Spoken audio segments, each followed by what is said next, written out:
윤석열 대통령이 말한 민주주의 위협 세력이 누구인지 밝혀졌습니다. 그동안 윤석열 대통령은 가짜뉴스에 대해 맹비난해 왔습니다. 지난 6일 신문의 날 축사에서는 허위정보와 선동은 민주주의를 위협하고 국민의 의사결정을 왜곡함으로써 선거와 같은 민주주의의 본질적 시스템까지 와해시킨다고 했고, 4.19 기념사에서는 허위 선동, 가짜뉴스, 협박, 폭력 선동 이런 것들이 진실과 자유로운 여론 형성에 기반해야 하는 민주적 의사결정 시스템을 왜곡하고 위협하고 있다고 규정한 바 있습니다.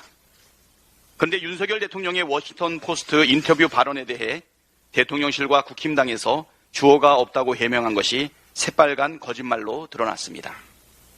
일본 총리의 발언이라고 해도 믿을 만한 윤석열 대통령의 망국적인 인식과 발언을 덮기 위해 거짓말까지 하며 국민을 속인 것입니다. 윤석열 대통령이 말한 민주주의 위협 세력이 누구인지 비로소 분명해졌습니다. 바이든 날리면 논란부터 주어 없다, 거짓 해명까지 가짜뉴스를 생산하는 진원지가 바로 대통령실과 국힘당이라는 사실이 명백해졌습니다. 대통령실과 국힘당의 태도는 국민을 개돼지로 여기며 민주주의를 마음대로 유린할 수 있다는 오만함의 발로입니다. 가짜뉴스로 국민을 상대로 사기친 민주주의 위협 세력 대통령실과 국힘당은 즉시 국민 앞에 무릎 꿇고 사죄하십시오. 아울러 대한민국 대통령이라는 지위를 망각한 채 100년에 한 번 나올까 말까한 희대의 망언으로 국민의 자존심에 커다란 상처를 입힌 윤석열 대통령도 즉시 국민 앞에 섰고 대지하길 바랍니다. 일본 정부가 어제 한국에 대한 화이트리스트 복원에 대해 한국 측 자세를 신중히 살펴보겠다며 신중하게 판단하겠다는 뜻을 밝혔습니다. 우리 정부가 선제적으로 일본을 화이트리스트에 다시 포함시켰지만 일본 정부의 반응은 여전히 뜨뜻미지근합니다. 윤석열 정부는 일본에 대해 일방적 퍼주기, 저자세, 굴종으로 일관하고 있습니다.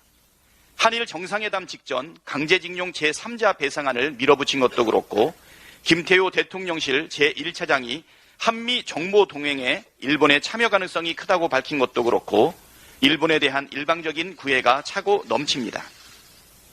정작 상대국인 일본은 시큰둥하다 못해 독도 영유권을 주장하고 야스쿠니 신사 참배를 하고 화이트리스트 복원도 시간을 끌며 우리 뒤통수를 때리고 있습니다.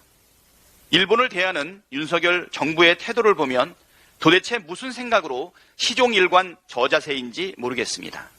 아니, 생각은 있는 것입니까?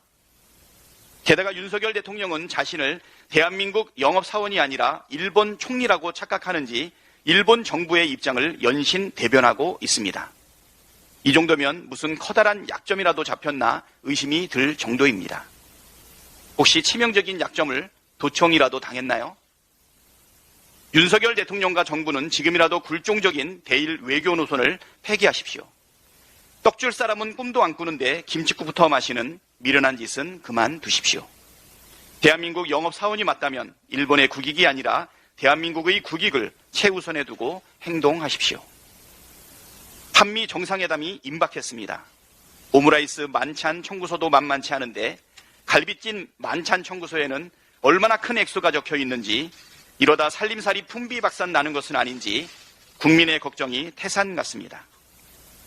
윤석열 대통령이 이번에는 하지 말라는 것만 골라 하는 청개구리 외교 말고 제대로 국익을 챙기는 실용 외교를 하고 오시기를 진심으로 바랍니다.